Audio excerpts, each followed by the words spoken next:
The nation's top spy says Australia is experiencing its highest level of foreign interference and espionage than ever before. Joining us to discuss, Queensland Senator Matt Canavan from Yeppoon in Queensland and editor of Stellar magazine, Sarah Lamarquin. Nice to see you guys. Good morning. Matty, you would have listened in last night. The ASIO chief says they are busier than the Cold War, even 9/11. Does that surprise you?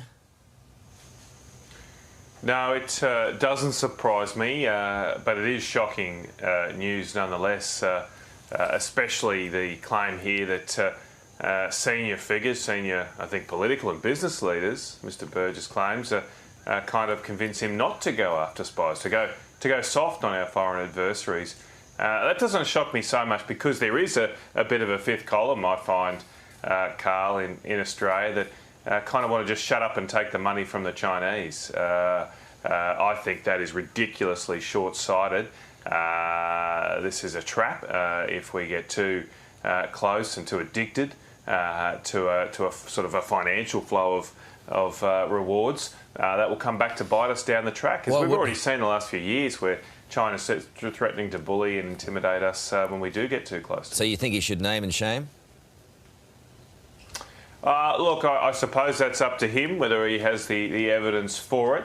I think, though, the warning is timely as a warning to people thinking of that eventually they will be exposed. And whose side are you on? Are you on Australia or are you on the interests of just trying to bed your own financial nest? Sarah, journalists are also among those targeted by foreign agencies. That's confronting reality, something to be mindful of. Well, it's very worrying because the role of journalists is to hold governments to account, to hold truth to power. So if journalists are being targeted, that's really puts the public interest at stake. It's not just about protecting that profession.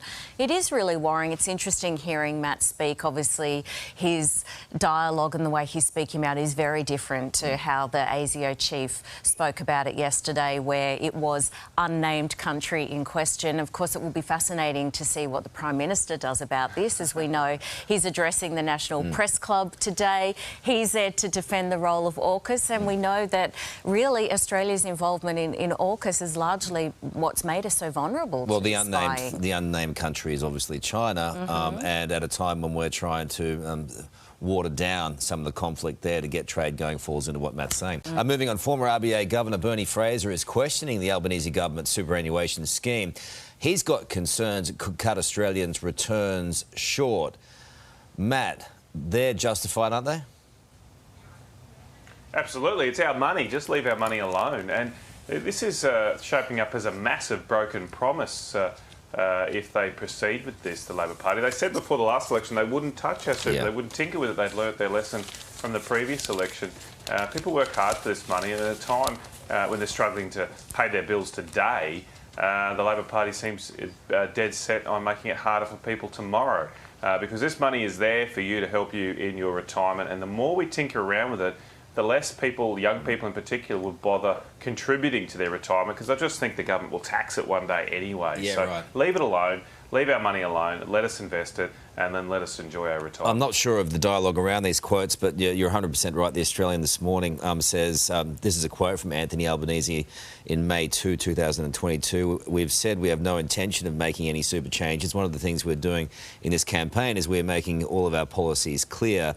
And then on Tuesday, he has said, my government makes no apologies for pointing out what the future looks like. So, Sarah, it is actually a hotter issue than they're probably anticipating at this point. I agree. It's interesting going back to what was said during the election campaign. They actually never did rule it out.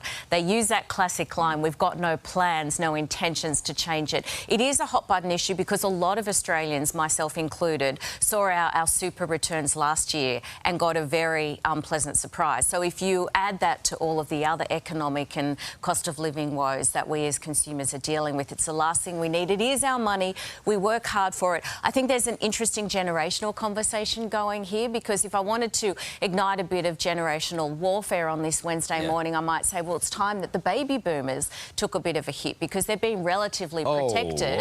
If you look at the housing crisis, they're the generation that are coming out of it the least. There you go. I just threw off a few bombs there. What's that sound? That's our fax machine whirring into action with all the complaints. Let's move on. Could the Albanese honeymoon be over? Let's have a look at some survey results today. 67% of voters agreed that inflation is having a serious effect on their household.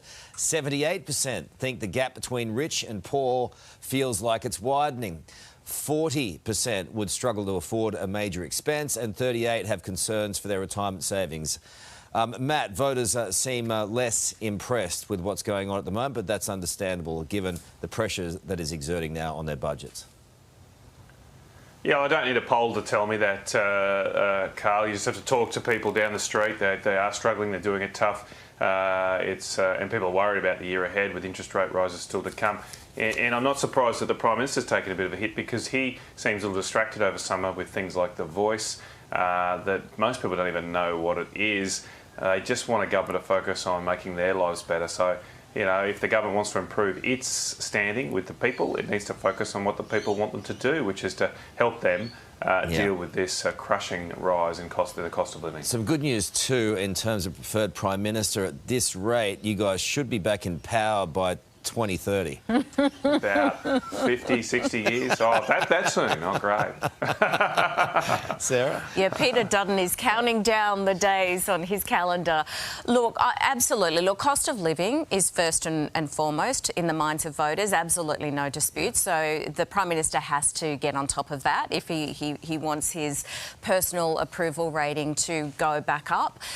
Not such great news, really. I mean, Peter Dutton, we're seeing like the Labor Party, the honeymoon's definitely over, but Dutton's personal approval rating is not spiking. And again, I think the National Press Club address today by the Prime Minister, we're going to see a lot of dog whistling on national security, because that's a very powerful issue too. Things come back to where it was, yeah. Look, let's see how the next 6 months go for the economy as well. That'll be crucial.